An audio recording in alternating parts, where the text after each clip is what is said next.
Hello everybody, Mr. Taylor here once again. Story number 12, or it could be 13. It's all about keeping calm. Our story today is called It's Great to Keep Calm. Carly is sure she can make the best sock puppet in the class, but it turns out to be trickier than she imagines. After losing her temper, a classmate helps her to keep calm and turn a disaster into a success.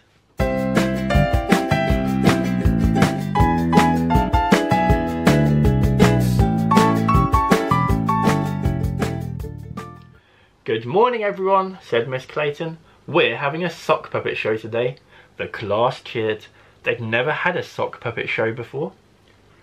And, Miss Clayton added, you'll be making your own sock puppets. The class cheered again.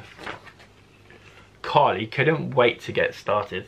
She loved making art and her parents said she was good at it.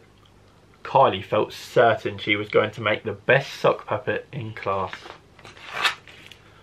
Carly rushed to the table of art supplies. She took everything except the sheet that showed her how to put the puppet together. Carly had never made a sock puppet before, but she was sure she could make the best puppet without pictures like everybody else. After a few minutes, Carly noticed that her puppet's nose wouldn't stay on. She had to add more and more glue. Then the glue leaked through the sock and got all over her hands. Carly frowned and started again. Good work everyone, called out Miss Clayton. That puppet looks great, Emily, she added. Everybody admired Emily's sock puppet, except Carly. Why doesn't mine look like that? Carly thought. Carly yanked a felt eye off her puppet. It was a mess. There was gooey glue all over the puppet's face, and when she tried to make it talk, the sock stuck to her fingers. Yuck, she said to herself. Carly started to feel upset. Her palms were sweaty and her heart was beating fast. Everybody else had already finished their sock puppets. Not only that, their puppets looked like they belonged in a show.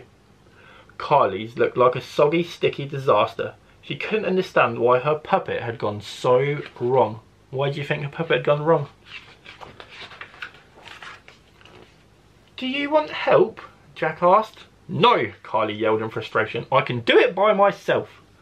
She was upset with everybody, especially herself. It just wasn't fair. Carly tried to pull off the sock so she could start again, but she pulled too hard. It landed in a wet heap on the floor. Carly stomped on it. I don't want to make a sock puppet anyway, she said. But Carly did want to make a sock puppet. Her eyes filled with hot tears and she squeezed her hands into a fist. Are you okay? Jack asked. I feel like I'm getting everything wrong today, Carly said. Her shoulders shook and she began to cry. My mum said that if I get upset, I should take deep breaths and give myself a hug, Jack said. Carly tried it. She took some deep breaths and gave herself a hug. After a few seconds, she didn't want to cry so much and she began to relax. I'm sorry I yelled at you, Carly told Jack. If you're feeling better, I can help you, Jack said. Even though I yelled? Carly asked. It hurt my feelings, Jack said, but you're still my friend. Everyone loses their temper sometimes. Thanks, Carly said.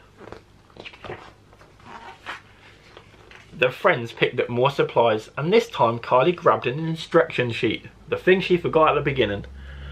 With Jack's help, she made a sock puppet with a proper nose, eyes and a tongue, all in the right places.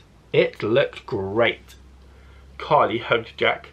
Thanks for helping me calm down, she said. Now I've got a sock puppet too. Now that is the end of our story. It's great to keep calm. A really good message in there is if you are finding things difficult, just take a deep breath, calm down, try again, ask for help, try again later. Just don't get really angry and stomp on it. Tomorrow's story is called Foxes in the Snow.